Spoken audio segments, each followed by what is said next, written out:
right stuff every time, right? No. So how can you check if someone's on the phone? You just said to see if On the phone is going to be on. Are you ready, sir? Everything's Yeah. gonna be on the screen. Okay, we're ready. Go for it. Everything's available. Great. wait.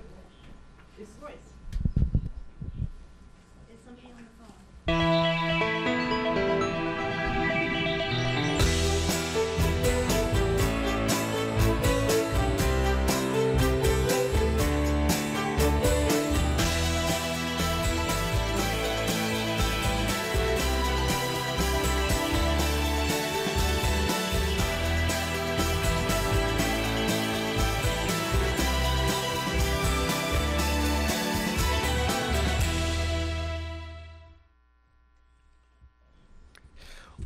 Welcome, everyone. Good morning. I hereby call the meeting to order. This is an open meeting of the U.S. Agency for Global Media's Board of Governors being held in compliance with the Sunshine Act. A digital recording of this meeting will be available for on-demand viewing on the agency's new website, www.usagm.gov. It's been 3 years, hard to believe, since the board last convened here at MBN headquarters in Springfield, Virginia. And since that time, there have been some absolutely incredible changes that have taken place under MBN President Alberto Fernandez. He has revitalized Alhurra and completely changed the on-screen look and feel of the network with beautiful sets and new graphics. And I know everyone here today assembled is looking forward to hearing more about the transformation during MBN's report to the board. We're looking forward to seeing the new sets and getting some scenes from the new programs. Joining me today are Governors Crocker, Kempner, and Chief of Staff Jennifer Hall-Godfrey, who is replacing Heather Nauert, who is the Acting Undersecretary for Public Diplomacy and Public Affairs at the U.S. Department of State. Governor Schell is joining us by phone, as is Governor Kornblue. We begin every meeting by talking about threats to the press. We pause to reflect on the sacrifices journalists around the world are making to report the truth. And while we usually focus on the threats to our own journalists, and we'll do that in a moment, ours are not the only ones risking their lives and their livelihoods to report the news. I know I speak for the board and all of U.S. AGM leadership when I say we were appalled by the news of the brutal murder of Saudi journalist Jamal Khashoggi. Mr. Khashoggi knew intimately the importance of the free flow of information and dedicated his life to disseminating his ideas. Ultimately, that cause cost him his life as well. Mr. Khashoggi's death portends a dangerous trend of which many of us in U.S. international media are too keenly aware: the systematic silencing of journalists everywhere, no matter the cost. It is abhorrent, repugnant, and inexcusable. It cannot be tolerated. Mr. Khashoggi's killers must be brought to justice, and those who silence the truth must be stopped. Like Mr. Khashoggi, journalists working for the U.S. AGM networks understand the importance of access to unbiased and uncensored information, and they take great risks to provide it. Let's take a look at some of the recent threats our journalists have faced since the last board meeting.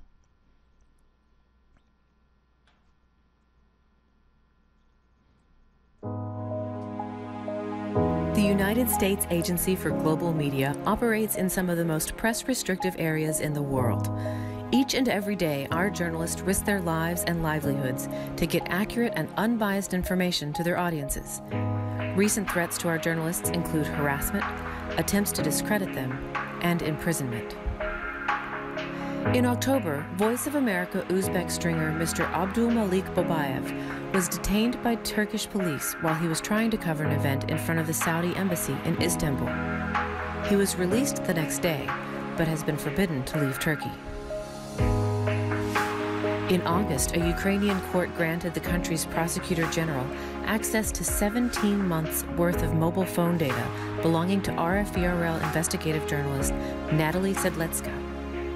Sedlecka's program, Schemes, Corruption and Details, has been reporting on several investigations involving senior Ukrainian officials, including the prosecutor general himself. The data he sought included texts, recordings, and locations, all of which would have compromised the confidentiality of her sources. On September 19th, a European Court of Human Rights stepped in with an interim measure, halting the move until further notice. As the anticipated relaunch of Alhurra became regional news, virulently pro-Iranian media outlets organized a campaign to attack Alhurra and its relaunch. These outlets have used rumor, innuendo, and outright false information to argue that Alhurra's mission would change. Despite the campaign, Alhurra's successful relaunch was well received throughout the region. Bashkortostan-based online newspaper Economics and Us published an attack on RFERL's Idel Reali regional website and one of its journalists. The article sought to undermine the journalistic credibility of correspondent Artur Asafyev and cast the website as well as RFERL's Russian service as enemies of the Russian state. It noted the Justice Ministry's foreign agent finding and drew conspiracy theories linking the network to Boris Nemtsov and Alexander Navalny, World War II fascism, and radical Islam. Stanislav Aseyev, a Ukrainian blogger and RFERL contributor, continues to be held by Russia-backed separatists. The United States Agency for Global Media and its board are joined by an increasing number of high-level officials calling for his release, most recently including the OSCE representative on freedom of the media and the U.S. delegation to OSCE's Human Dimension implementation meeting. Radio Free Asia contributor Nguyen Van Hoa, who is serving a 7-year sentence, continues to be held in deplorable conditions in a Vietnamese prison. In a letter dated September 19th, he writes he was forced to give false testimony against a political activist, he has been beaten, and he is continuously denied the freedom to exercise his faith while in prison. Radio Free Asia and the U.S. Agency for Global Media Leadership are concerned about his condition and call for his immediate release. These are just a few of the examples of the sacrifices our journalists make to inform, engage, and connect people around the world in support of freedom and democracy. For more information, please visit our website at usagm.gov.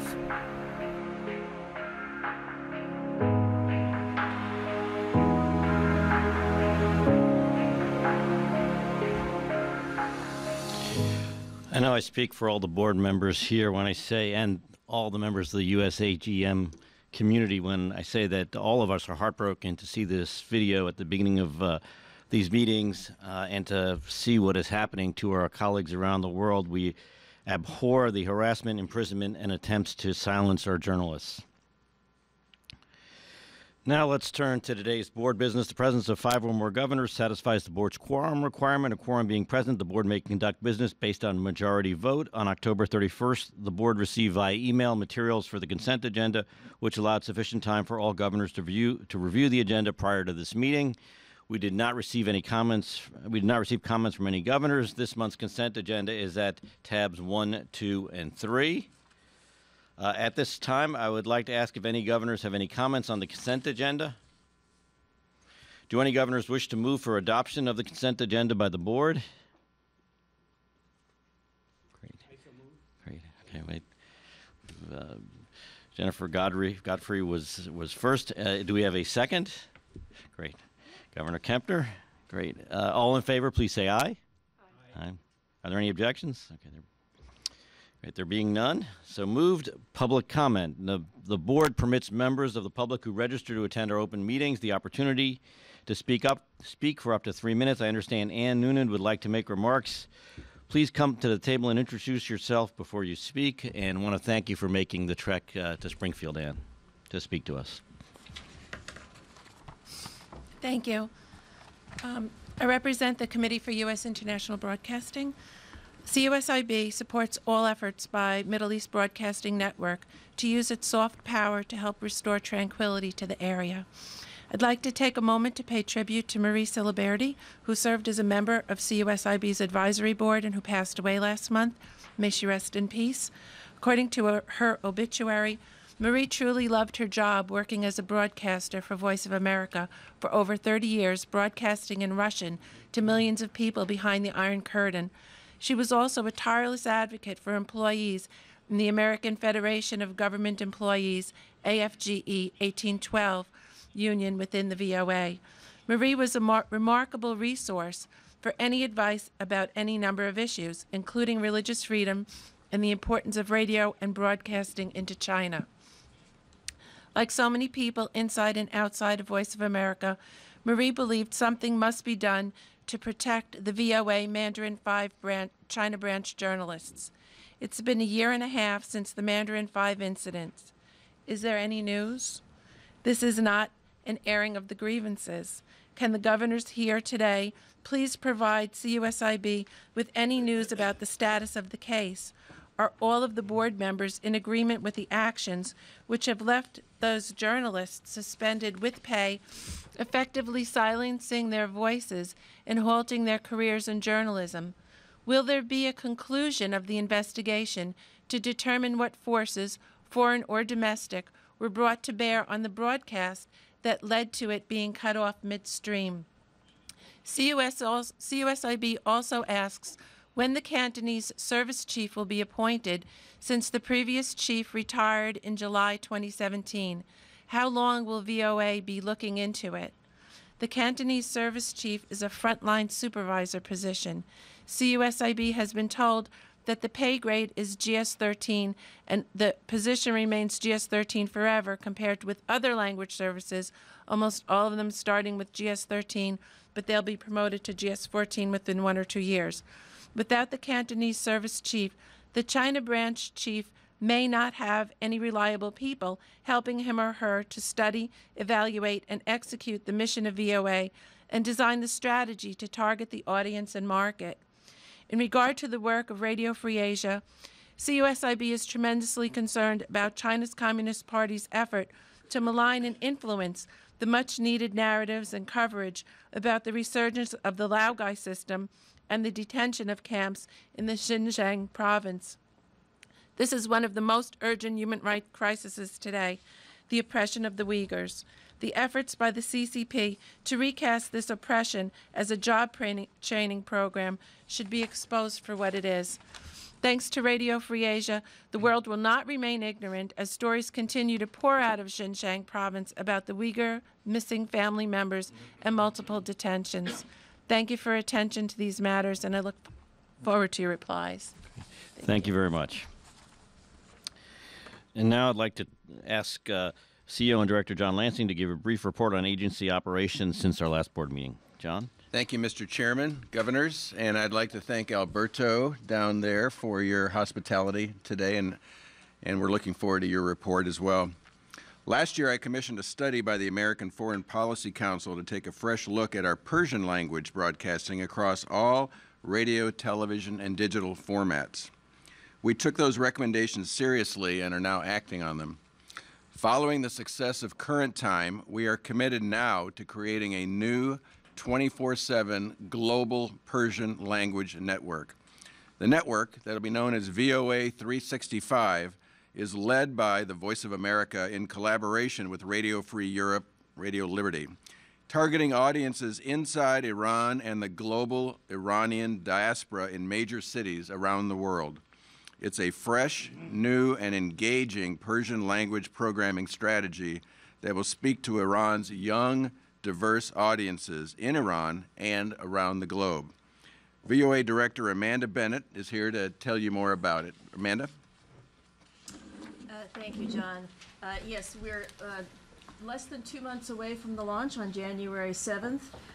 We are very excited, as John says, that we are targeting a younger audience, which means a more dynamic set of graphics, music, presentation, studio refresh to make it look more modern. And we're adding to our signature strong news coverage, which includes simultaneous translation of important events in real time. We're also adding brand new content, particularly acquired content in food, travel, and lifestyle to appeal to the broadest audience possible. I have a video here that shows a little bit of highlights of our prospective show.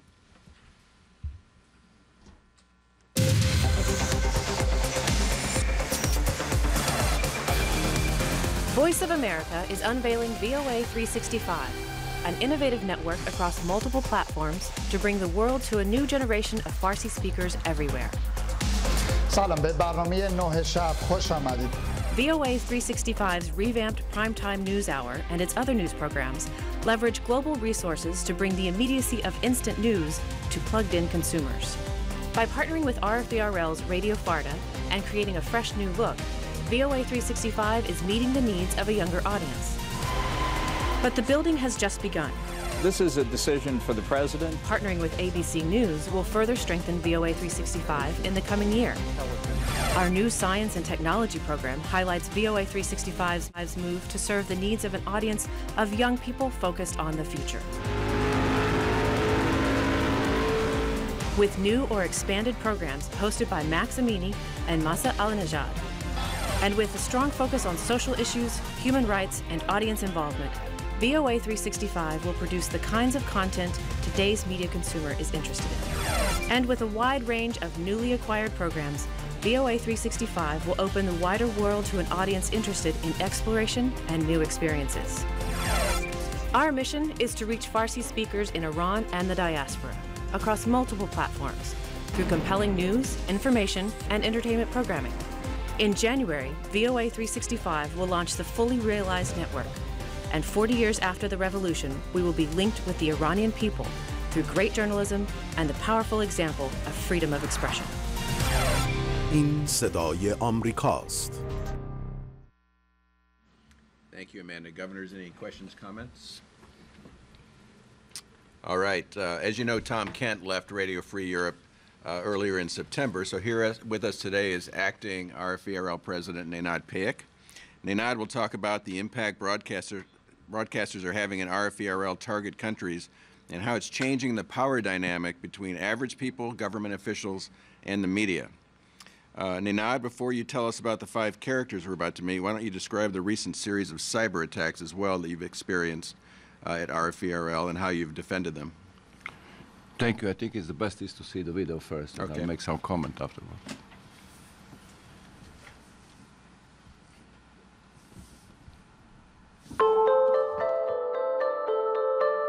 The identity of character number 1 remains a mystery. Government authorities in Turkmenistan don't know who shot and uploaded video of people fighting for bread. Bread lines are new in Turkmenistan. In the northern city of Dashaguz, between 600 and 700 people arrived early in the morning to buy bread or even flour. Fights broke out. A witness told Radio Azatlik that people were angry, even daring to say that if President Gurbanguly Berdimuhamedov cannot provide for the people, he should leave his post. Forces arrived from the National Security Ministry. Video of the bread line went viral. Police interrogated everyone in the village, but no one would say who sent it to RFERL's Turkmen service, where that person knew it would get lots of attention. In Ukraine, RFERL journalist Yevgenia Chukhchenko wins the Catch the Fake competition for detecting fake news distributed by Russian media. The story was about a Ukrainian soldier saying goodbye to his girlfriend as he leaves Ukraine for Moscow. But Yevgenia's reporting caught the fake, proving the story was not true. Character 3 is a child of ISIS. His name is Omar, and he was born in Syria to Kazakh parents.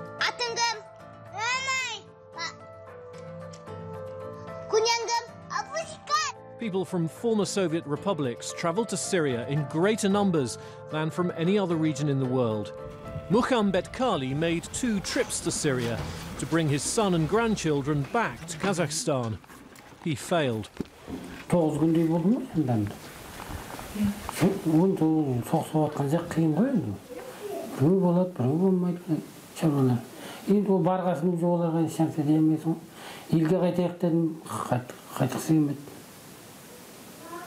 Onda bala bilmey baganda tiri to'g'on.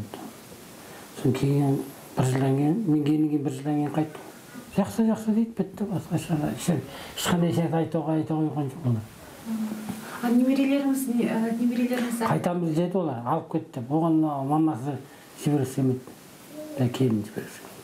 Families and communities like this throughout Central Asia have been devastated by the lure of violent extremism. Our 4th character was the Deputy Prime Minister of Uzbekistan, fired after his actions were photographed, sent to Radio Azatlik, and exploded on social media. During the growing season, the Deputy Prime Minister checks the fields in different regions. He didn't like the lack of progress in Tashkent province. Farmers said they didn't have enough water to grow anything. But the day of the official visit, there was irrigation water in the fields. The Deputy Prime Minister ordered the farmers to stand in the water for 40 minutes. They were reportedly later beaten. When the photos went viral, the government first said they were photoshopped. Later, another story emerged. MBN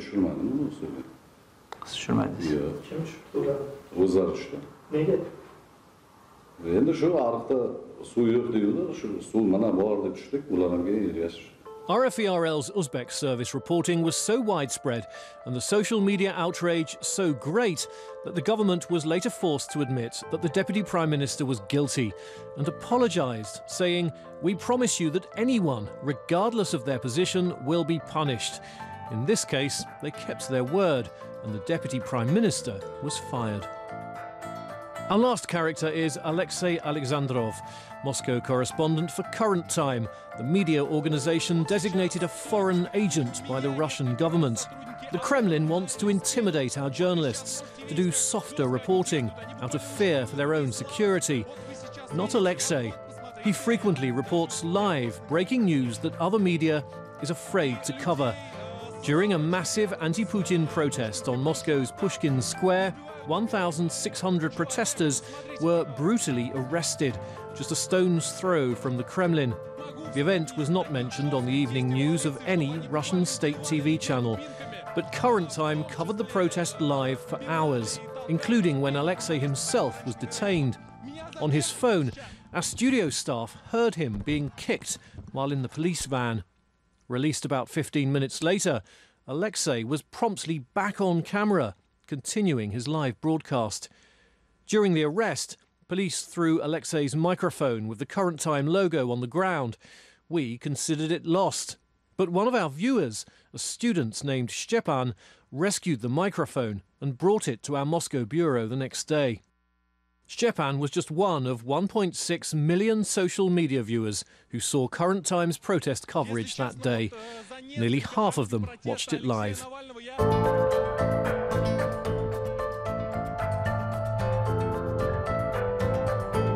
Five characters that witness illustrates impact that we have.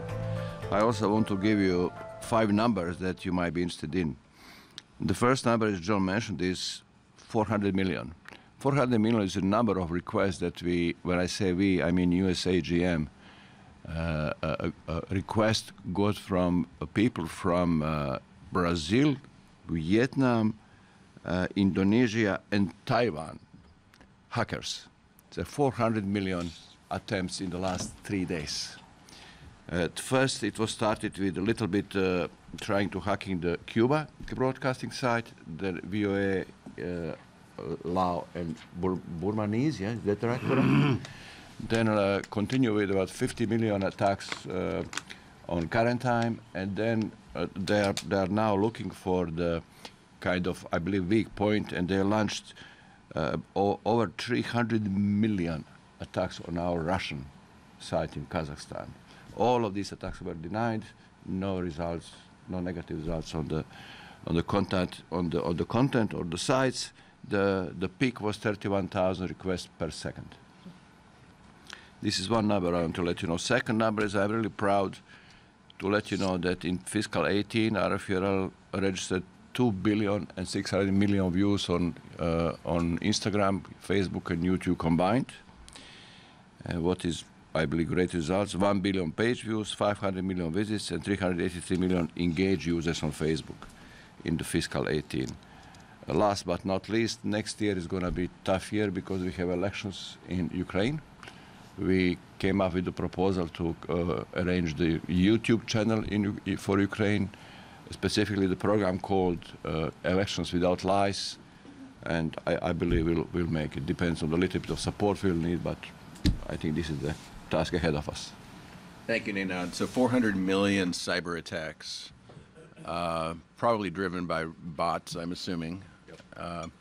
But we've successfully defended against all of those through the platform's mechanism. Cooperation with a company called Akamai. and Akamai. So, all right. Thank you, Ninad.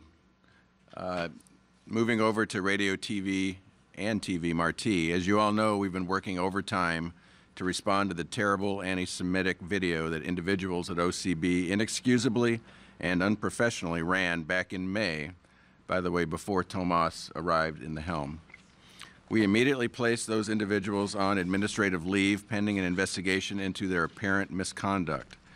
Disciplinary action appropriate under federal law may then be proposed, including the potential removal of those responsible, depending on the outcome of the investigation, which is continuing into its second week. I just want you to know, governors, that I'm committed to ensuring that we develop strong processes and structures to prevent this from happening again at OCB or any of our USAGM networks.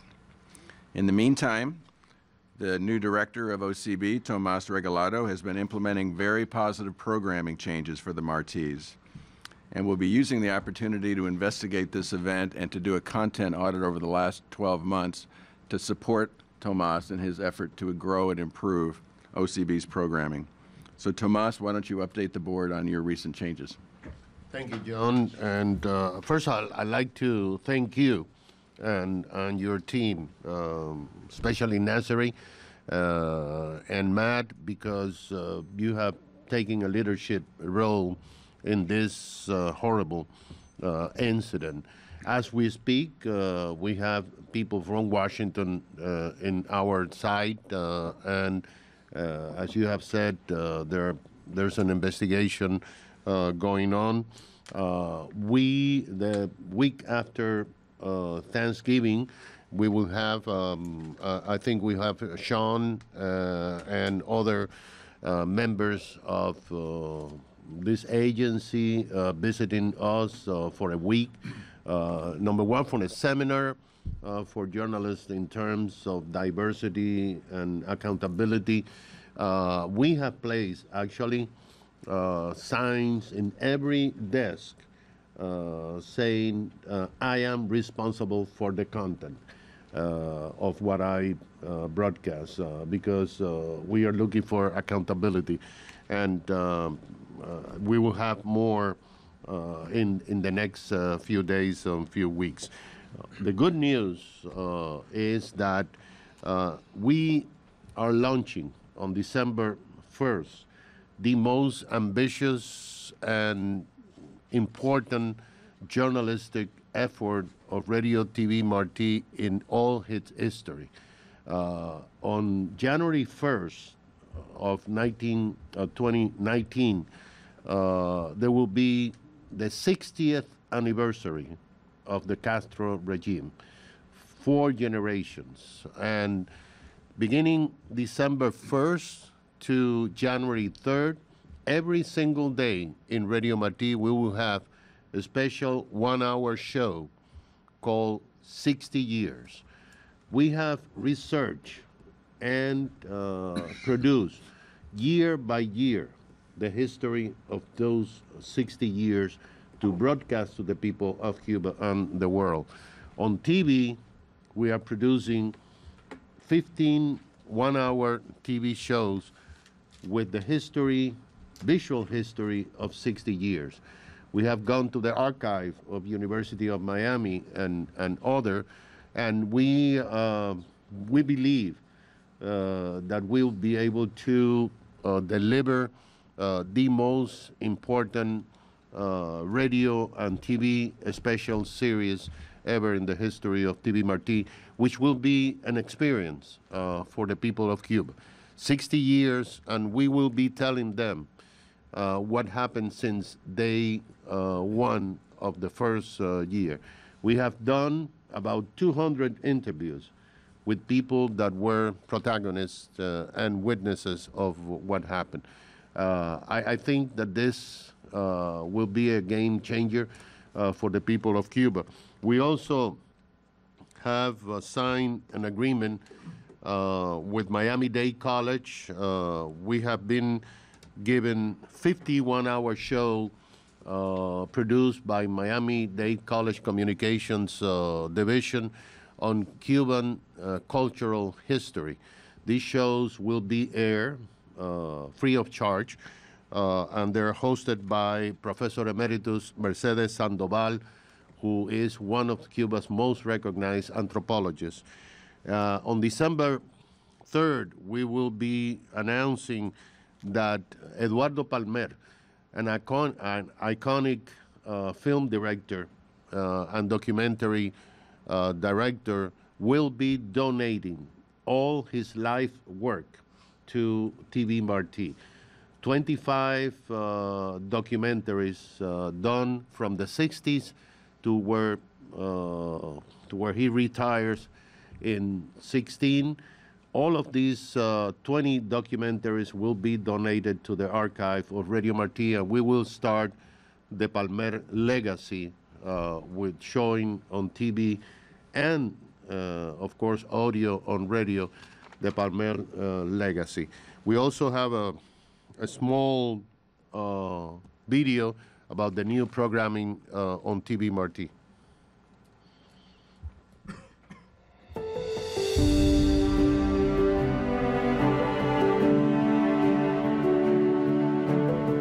Y a continuación les estaremos presentando las noticias más destacadas que se producen tanto en Cuba como en el resto del mundo.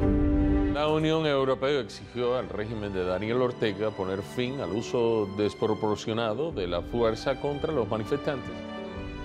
Precisamente devolver ese poder donde el poder debe estar, que es al pueblo cubano.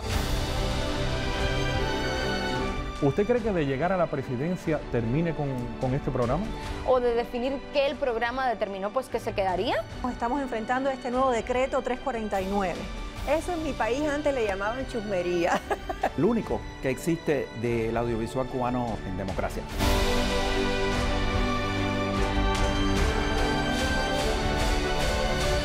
Bienvenidos al Noticiero Televisión Martí en 60 minutos. El mundo sepa el terrorismo estatal que impera. Que está tratando de hacer transacciones financieras a través de una moneda virtual. ¿Vas a creerme que te voy a presentar ahora un carro volador? Esa es la pregunta que yo ni sé contestarla todavía. Emilio Estefan. ¿Qué presentación es esa?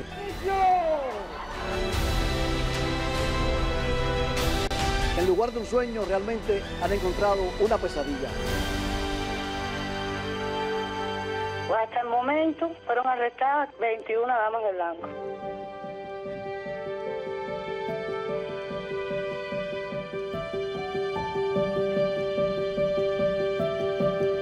Continúe en sintonía con Radio Martí.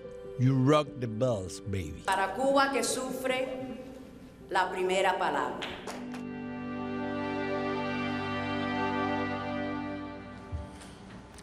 Thank you, Judd. Thank you, Tomas. Governors, comments, questions? I do. This is great stuff. Clearly, the government is just going to hate your 60th anniversary shows. Absolutely. I hope so. That's the point. How confident are you that you're going to be able to overcome what is going to be a major effort to block you?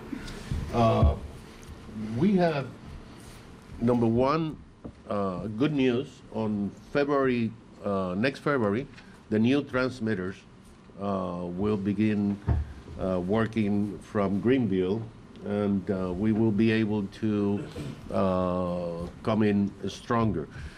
As a matter of fact, as of today, we have another frequency from Greenville broadcasting. So we have 4 frequencies in radio, broadcasting Radio Marti. Impossible for the regime to block. We have been attacked, of course, on our digital page, but we believe that we will be able to deliver the content to the people of Cuba. What we're going to do is we're going to do certain hours and rebroadcast the same show during 24 hours so the people of Cuba will be able to listen. We also have AM broadcasting from the Keys, delivering those shows on TV. We're doing DVDs, sending to opposition leaders of all these shows also to satellite. So we're very confident that this content will be seen by millions and heard by millions of people in Cuba. Remember that we will be presenting voices that at some time during the lifetime of some people were important in Cuba. 200 people have been interviewed about the history, and they were protagonists. So we're confident. Okay. Other comments, questions?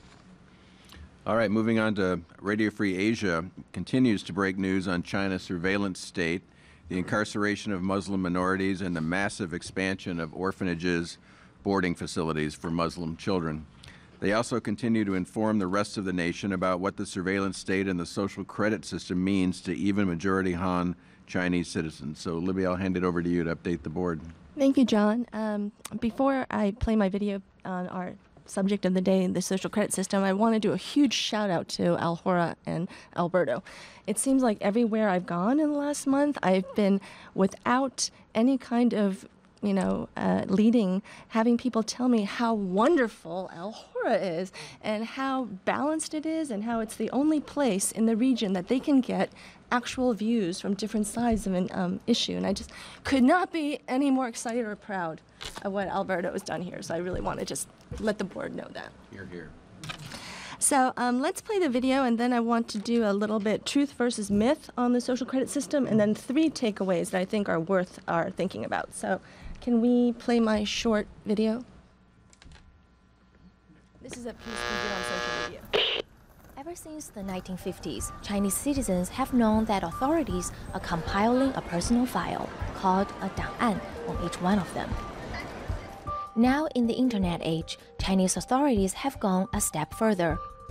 They're assembling detailed digital profiles of each citizen.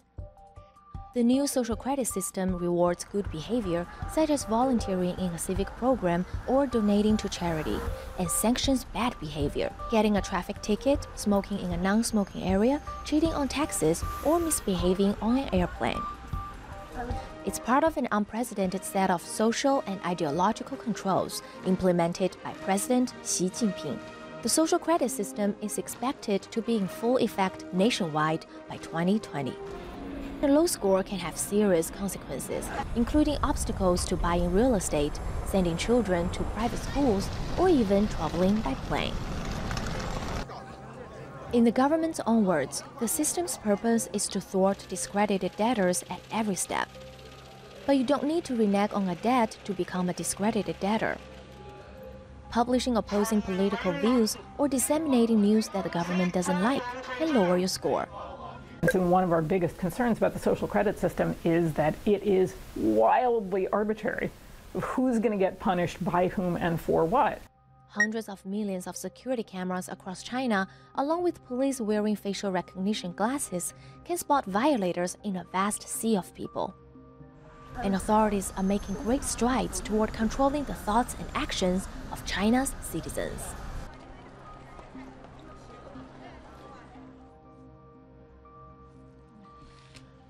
Okay, so the Chinese social credit system, I've got my timer so I don't go long.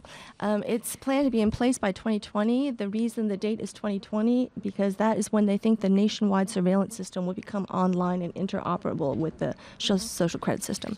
So a little bit of truth versus myth. It is not one behemoth of a system. It is a network of localized systems. And right now there have been 36 deployments of the social credit system in 30 cities throughout China as test pilots. It's really important to think about the impediments that they're facing because just like in any government bureaucracy, various departments and divisions of the government don't want to share their data. So this thing only works if everybody shares their data and it all goes into a common AI machine learning analysis tool. So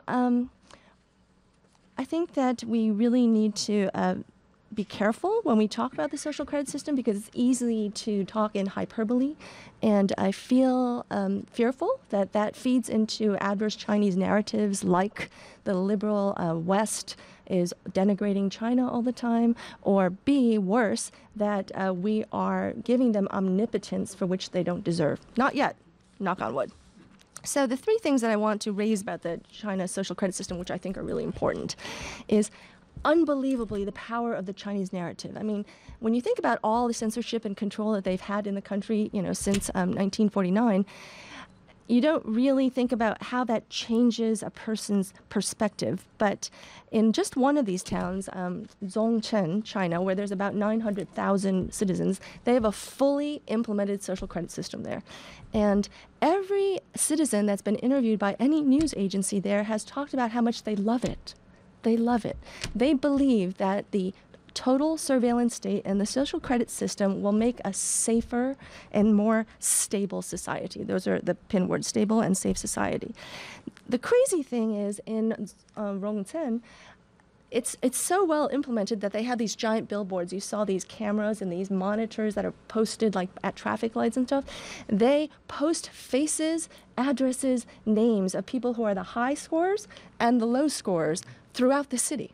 So, I mean, it's just kind of insane that you're living in that environment and you feel like it's a good thing.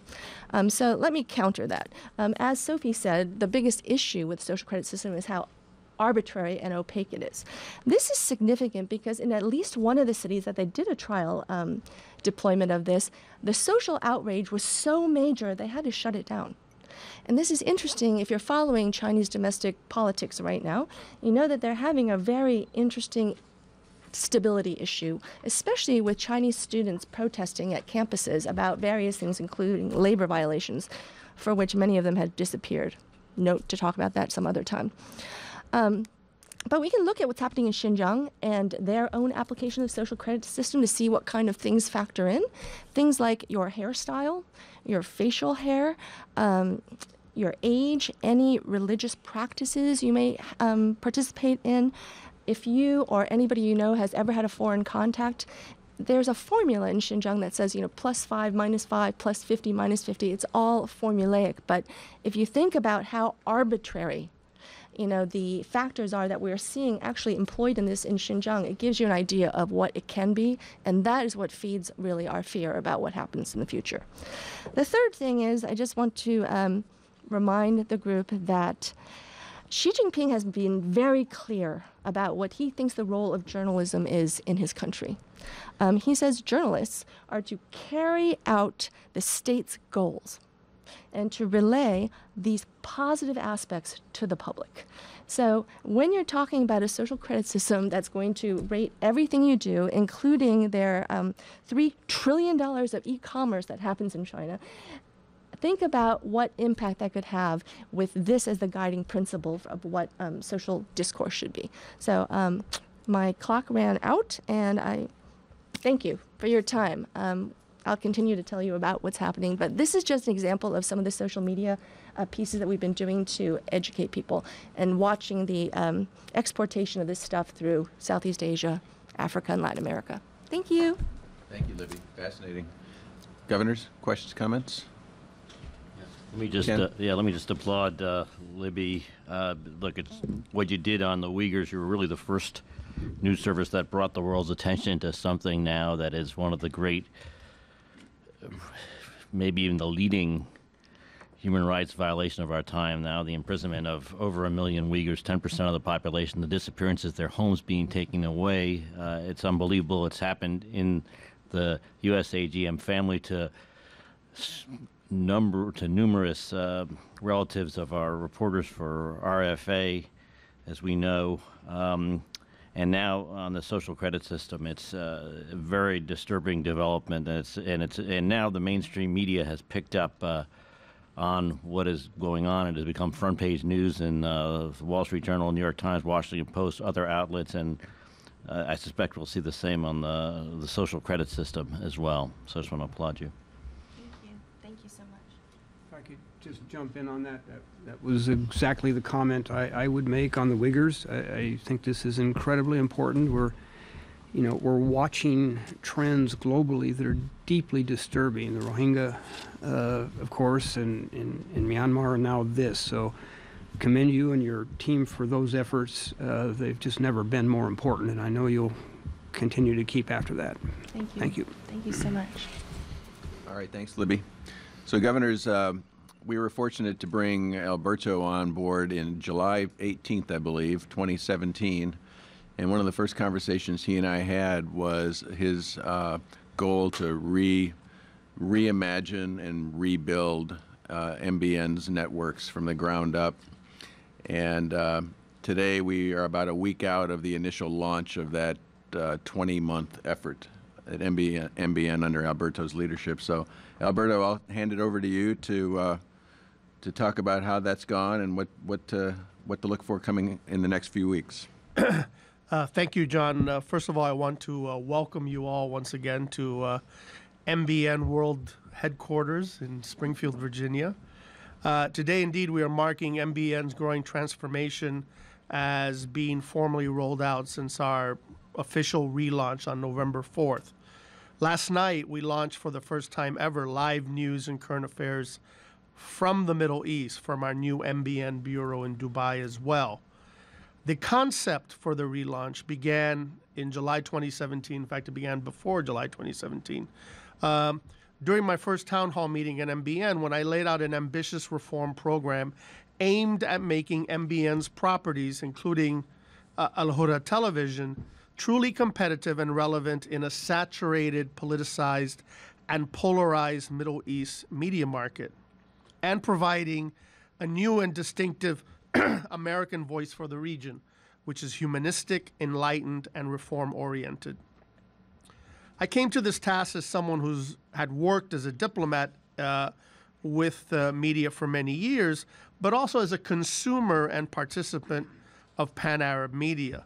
The proximate goal, which I think we have accomplished now in this initial phase, was to produce media platforms that were highly professional, watchable, that's so key, distinctive, and which offered a strong sense of identity and purpose in harmony with overall USG-supported broadcasting goals.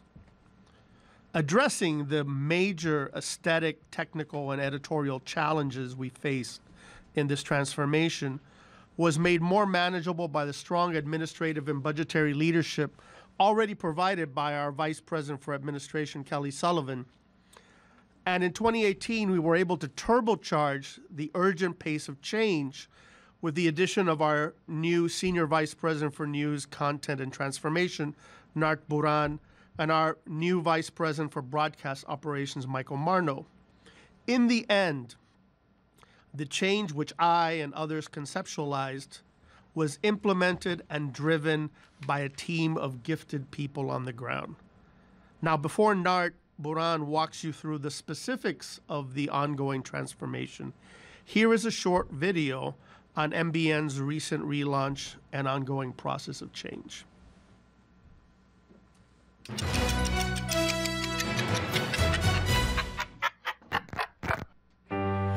We are the ones who write the page, and we keep it turning.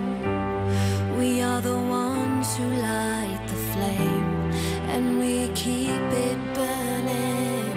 We can run with our hearts, we can chase with our dreams, we can leap with our hopes to wherever it leads. We can make a change.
Thank you.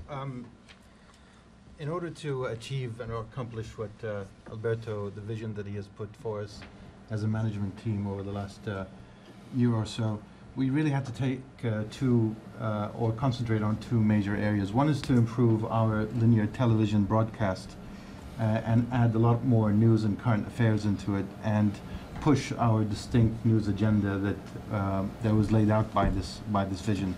And the second thing was to improve our digital content and improve our visual digital content as well over the last few months as well. And the way we've done this is, some of it you've seen it in the video, but primarily by restructuring the editorial newsroom and the roles that came into the organization, and primarily bringing in all the platforms together, because we operate several platforms in terms of planning, assigning stories, and also in terms of cross-promotion between all the platforms that we have under MBN. So you will see things like our digital content appearing on the TV screen, and you'll also see some of our programming transformed into podcasts onto the digital platforms as well. So that kind of cross-promotion. And the third thing really was we revamped the whole grid of programming that we have. Primarily we went from 3 newscasts to 10, plus 2 analysis hours and a 2-hour brand new morning show that is anchored from Dubai that started today. And one of the main things that we created is an appointment to view slot on a daily basis in prime time, Middle East prime time, that really targets these hardcore issues that we want to tackle. The time zone always worked against us, and therefore by creating the hub in Dubai, we are now anchoring 8 hours out of Dubai, which makes us start earlier on the news agenda before everybody else, and hand over to Springfield at about 7 a.m. our time, and we handle the afternoon and the prime time in the Middle East from Springfield. We also added 2 main hours, which is the 21 GMT and 22 GMT, that handles and tackles North Africa, which is an area that has been neglected by our competitors. So we added news and analysis during those 2 hours. And lastly, in terms of the grid, we added an hour, which is an American-centric news hour that creates content that gets used for the rest of the day. We've learned from previous experience that covering the U.S. properly required that you do it in U.S. time, but gets used over the right time zone as well. So that production that we do in our evening main bulletin in Springfield becomes the main content that provides for the rest of the day in the Middle East. The fourth thing we had to do is completely change our visual identity and our brand. We brought all the platforms under one brand and rebranded much of the identity. New graphics for all the platforms. We introduced advanced animation and augmented reality through the new technology. We built our studios from scratch here and in Dubai. And we also added an editorial style book and visual style book as well that uniformly dictates what the channels look like. And most effectively as well is that we changed all the talent that we had. So the channel really, after it relaunched on November 4th, looked nothing like it was before, from content, look and feel, and a complete a real revamp, as the word would indicate. The other thing that we did was the Iraq stream, or the streams that we have into Iraq. We've also revamped those. We had 1 hour of news every day. We moved that to 3 hours, in addition to a 1-hour analysis that we will be anchoring very soon. The Iraq Radio Sawa Iraq has also changed. We had 4 hours of news sporadic over the 24 hours and mostly entertainment. So now we are doing about 11 hours of news and current affairs and talk radio style of programming that we also launched on November 4th. lastly but not least is actually we revamped also our website and our application, which was also launched on November 4th. But I think this is one area where our digital strategy is going to be taking a lot of our focus over the next weeks and months, because that's where we believe the possibility of having even more influence than we might have in the Middle East, not just through the TV revamp that we have done and the radio revamp, but also a far more aggressive digital strategy moving forward. And thank you. Thank you, Nart. This is only the first step. It's a marathon, not a sprint, and we're in for the long haul. But there's much more to come in 2019, and we're happy to answer any questions you might have. Thank you, Nart. Thank you, Alberto. Governors? What can we say? This is beyond what when John and I first sat down with you, Alberto, and then when you introduced us to Nart, this is beyond what we could ever have dreamed of, I think. And Kelly, and your recognition of the entire team and the hard work, and this was a lot of hard work to do. We know that there were very, very painful decisions that had to be made to bring this forward and to manage it so well and to come up with a product. And we were emailing last week before the launch, the YouTube video had already gotten 1 million hits. And then, I emailed you, said, no, you're wrong. It's over 2 million now on the relaunch. I don't know how many millions it is. It's been about a week since then, but the interest is clear, it's huge, it's gigantic, and it's going to have a real impact. So hats off. It's really extraordinary. The bottom quality, usually you can't have both of those. It's really extraordinary. Congratulations. Thank you. All right. Shifting gears now. Tomorrow, the 15th of November, USAGM will submit to the Office of Management and Budget its annual Performance and Accountability Report, the PAR report, providing consolidated performance and financial information for FY 2018.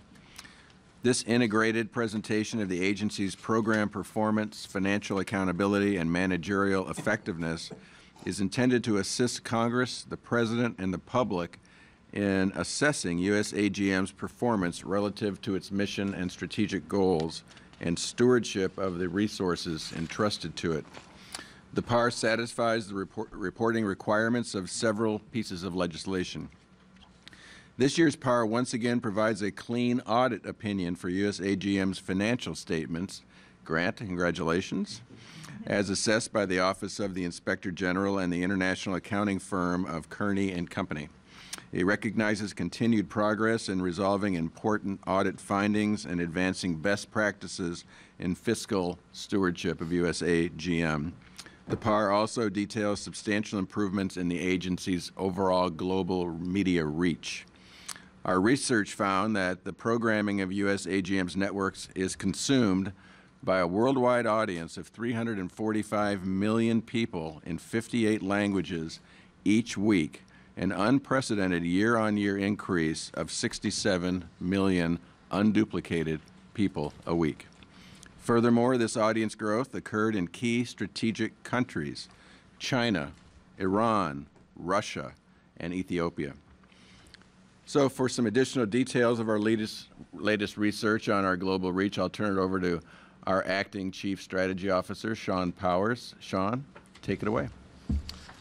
Thank you, John. I want to apologize to the board. I do not have a well-produced video to accompany these findings. I think I must have missed a memo.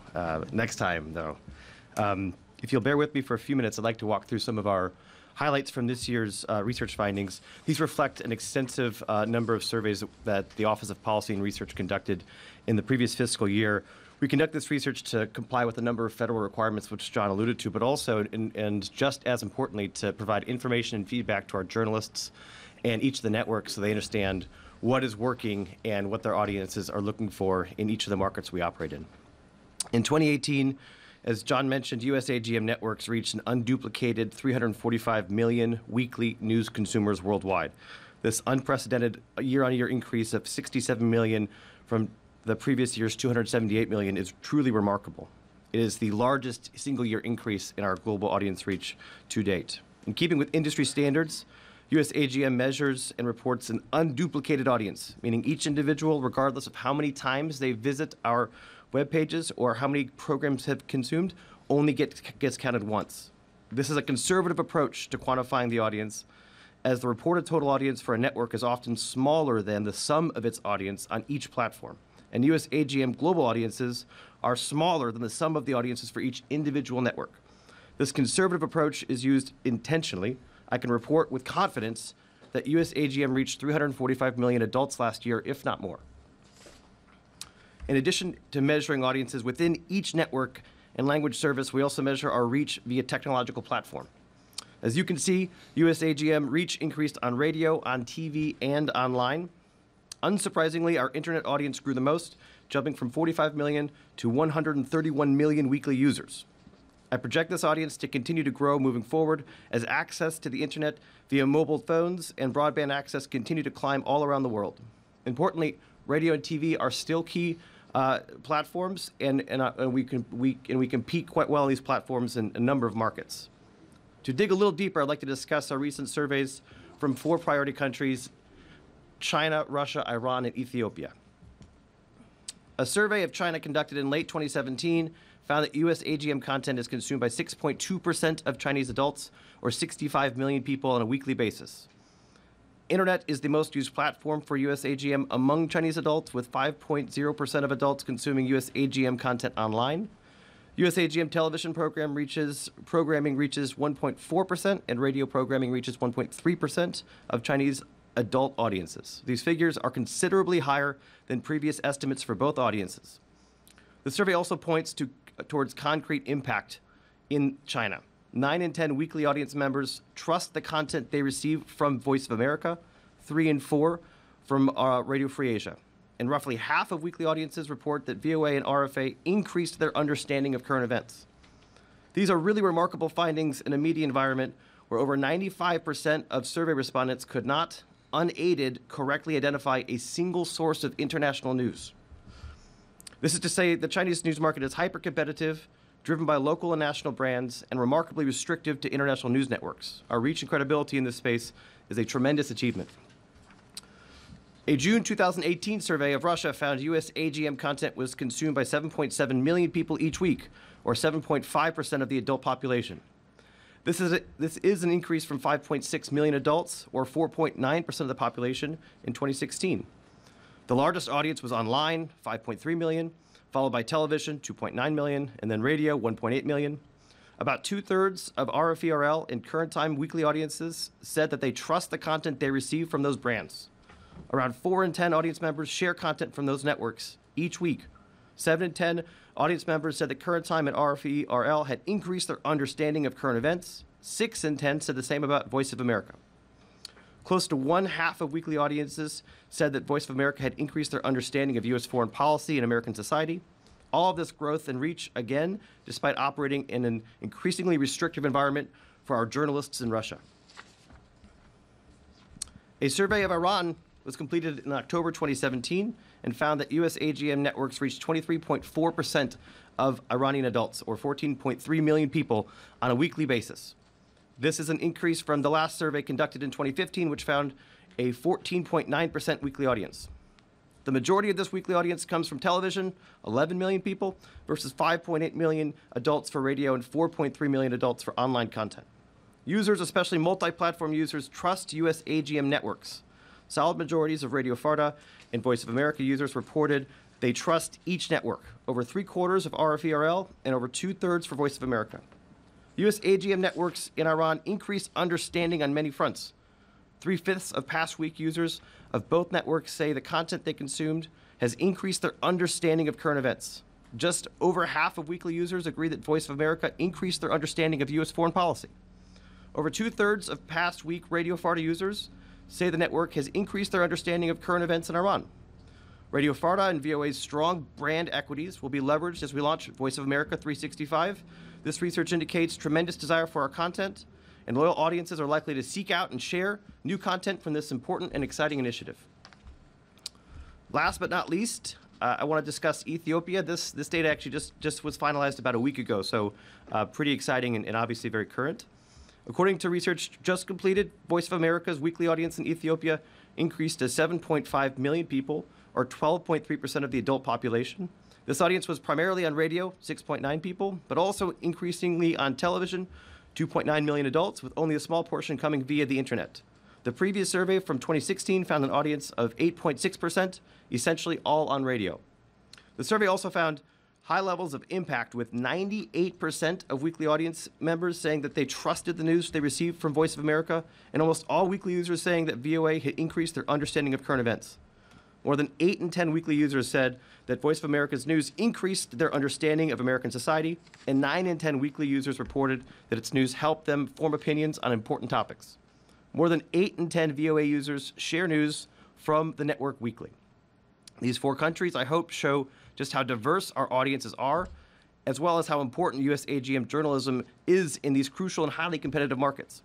Before concluding, I want to mention this success is due in large part to the heroic and compelling work of our 3,000-plus storytellers operating all around the world. U.S. AGM journalists are the backbone and the heart of our operations, and our weekly reach and broader credibility is directly tied to their tremendous talent, creativity, and professionalism.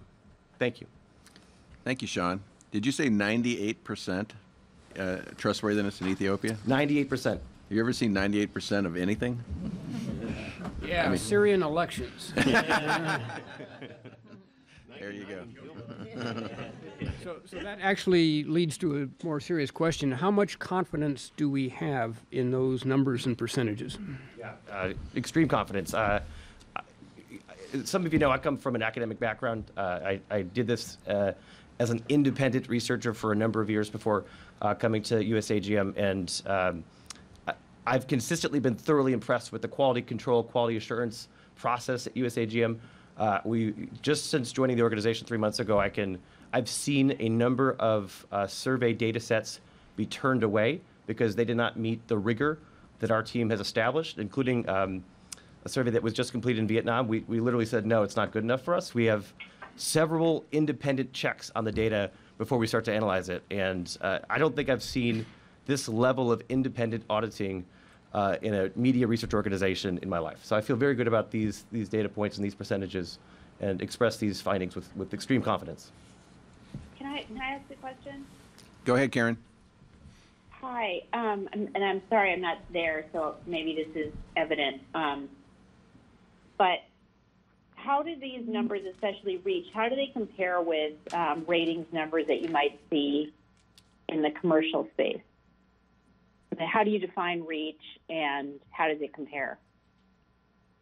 Sure. So USAGM uses an industry standard definition of reach, which is the number of individuals any particular program or brand has reached either on internet, radio, or television in the past week. And that's a standard that was established by the industry decades ago and is still used by every major modern media organization today, including the British Broadcasting Corporation, Deutsche Welle, and of course USAGM. Is that somebody saw it for X seconds? How do you define it? So all of the findings today are based on survey data. So this is to say, when asked a question, did you tune into, for example, Alhurra in the past week on TV, radio, or online? The survey respondents said yes to either one or all three of those questions. I think where you're going, though, if I may, is separately we also ask about the accumulation of consumption of our networks. And so we don't just ask the question about weekly reach and move on. We actually ask a number of in-depth questions for those who do consume our content to better understand how they're using it, how they're sharing it, how much of the overall news portfolio comes from USAGM networks. Yeah, all of our data, as I understand it, Sean, is survey related. There's no meter service as with domestic media, for example. Yeah, we do not use meters at this point in time. We are looking into it, but right now, surveys. Anybody else? All right, thank you, Sean. That concludes our report, Mr. Chairman. Well, I want to thank you, Mr. CEO and Director. It's the progress here across the USAGM is extraordinary, as has been your leadership and the entire leadership team of the various networks. And all of us around the table are extremely proud of the work we see, of the courage of our journalists in the field, and of the support they're getting here in Washington from the management team. Do any of the governors have questions at all?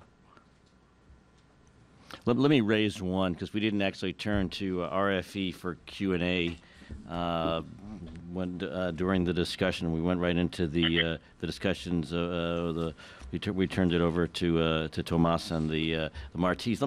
The Ukrainian elections are obviously the big geopolitical event of this spring, one could say. I mean, obviously there could be other developments that will, outshine them, but in terms of some regularly scheduled geopolitical event, the Ukrainian elections are big. There'll be, in a sense, an electoral battleground between the U.S. and our allies and the Russians. And I wanted to get your sense of what we obviously owned the Maidan, and both VOA and RFE shined extraordinarily. Now going back, how many years ago that was? 4 or 5 years ago. What's your sense of what we need to do, Nenad, I'd like to get your sense on the RFE side and Amanda's sense on the VOA side in terms of our election coverage to stay up front. What are we doing? What do we need to do? Thank you. What I think we need to do is the following. All the experts and data says that in social media, that is going to be platform for fake news and various kinds of propaganda. We have only 1% of those who are social media users that produce the content. Only 1%.